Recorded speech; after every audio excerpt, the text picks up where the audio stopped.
Hey YouTubers, my name is Rival X Factor, and this is some Bazaar Rush Attack Mode 64, man, and I want to show you a mistake out the gate. I made a slow break. The break off is everything in this game. It's important to get to a certain spot. Run the very far left lane. I'm in the road lane, middle lane. Look at all these tracers. This is Death Alley. Run the far right lane, but do not run this road. You're asking to die 9 times out of 10 and not really advance. So I want to show you the mistake that I made as I try to make it to that left lane, hopping and skipping along like a little bunny. One of the biggest keys to your success or failure on Bazaar attacking is the use of your tank, or I should say the proper use of your tank. This is an instant spawn server, so it is forgiving unless you cough up your tank and you get out. This is not what you should do on the tank. Well, he's killing people. He's moving up X Factor, but where are the friendlies? He is completely surrounded on 4/5 of his tank. That's bad. This is very bad. There's no proximity. I'm trying to take down some threats, and I decided to ride this out. Because if I get out, he's probably going to get out when this thing goes to low health. Alright? We do work some kills. Now, this spot right here, he could be at because now there's friendlies behind him, protecting one of those lanes. Now my job is to kind of make sure he doesn't get C4 down, okay? Another no-no is don't sit still. You are a mortar target, you are an RPG target. Let me ask you this, what's easier to hit with an RPG? A moving target or a stationary target? Right? The stationary target, alright?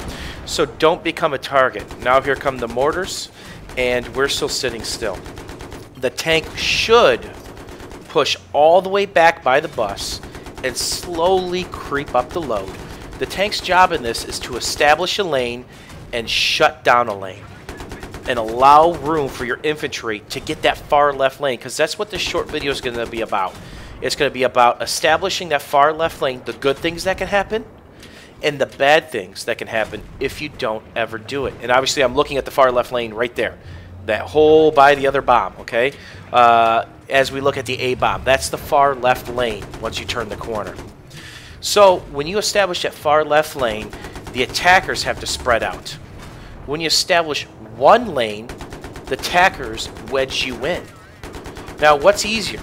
Shooting enemies that are in front of you and side raging and back raging them, or getting side raged and back raged because you're not spread out? Of course, it's easier to establish more lanes so you can flank and push. And that's the moral of the story, and we don't really do it except for the second set of bombs. So quickly, what do you do when you get the tank? You push far left down the road slowly as infantry rushes with you to support and cover some of those angles. And the good thing is, he went down with the tank along with me. At least we didn't lose that. So now I spawn back, and it is instant spawn, that's why the tank's up. And it's time to push that outside lane. And the importance of this outside lane is it gives you options. And again, I can't preach this enough. I'm covering the tank right now. This is my version of PTFO. I see we got a pretty good tanker who's supporting the lanes that are necessary to succeed, and I want to protect him. There's one guy trying to C4 and clear out this whole area so it's one less area that he has to worry about. So PTFO, playing the fucking objective, can mean multiple things, and one of the most important is protecting your tanker. Now he's in the good lane. He's got friendlies around him. He hasn't exceeded his protection. This tanker knows what he's doing. I don't know who it is, but he knows what he's doing. So I continue to push the left lane. I can see that teammates understand the importance of this lane for controlling the map. And there's a nice little nade there. Let it cook. And I just made me some brownies, as Nick Bunny would say. So continuing to push this lane, pre-nading, just to make sure there's no one else in there. And I think those are friendly nades, or I hope those are friendly nades. And continue to push this bomb. When you push this left lane, you have to worry about the mortar guys, the bipotters. You have to worry about the spammers and the 320. Because if you see that second bridge, or that second area, there's like 6 or 7 bad guys back there. So be very cautious. Don't get caught rushing up. I get a little greedy, dodge a rocket, but I want to make it to cover and cover this inside lane now to make sure our team doesn't get back raged. So that's the thing. If you've got 8 or 9 guys looking one way, just like we just had, go to the right and look at that lane, just like I just did. By taking the initiative to check a secondary angle, that will keep your team from getting back raged as much. Won't eliminate it, but there's one more person they have to go through. And as you can see, people are absolutely clumped up. And I've got some numbers with me. I notice there aren't too many people to my right. Time to rush. I've got backup. Suppression is my friend at this point. And I don't teabag often, but I teabag two things. Haters and mortar hags. Can't stand them. So do I sound like a broken record yet about this outside left lane that I'm kind of in? Well, I just chopped out 7 minutes of footage of me chasing down people who kept flanking this lane and back raging our team because we kept clumping up. This is why we lose this match. We're down to 18 tickets or so, and we get destroyed because we never push this outside lane.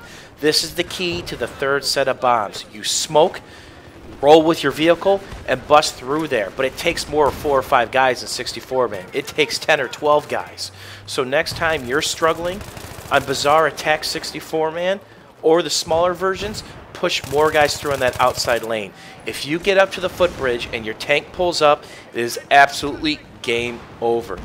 Hopefully this thought process in this video helps you guys recognize the importance of this outside lane and how to use it and abuse it, because it is OP. It's hard to get through. This bottleneck sucks, but if you can do it, you will rain hell upon the enemy team. As always, YouTube, thanks for watching me, and thanks for supporting me, and hopefully you like this style of video. And don't forget to comment and ask questions below.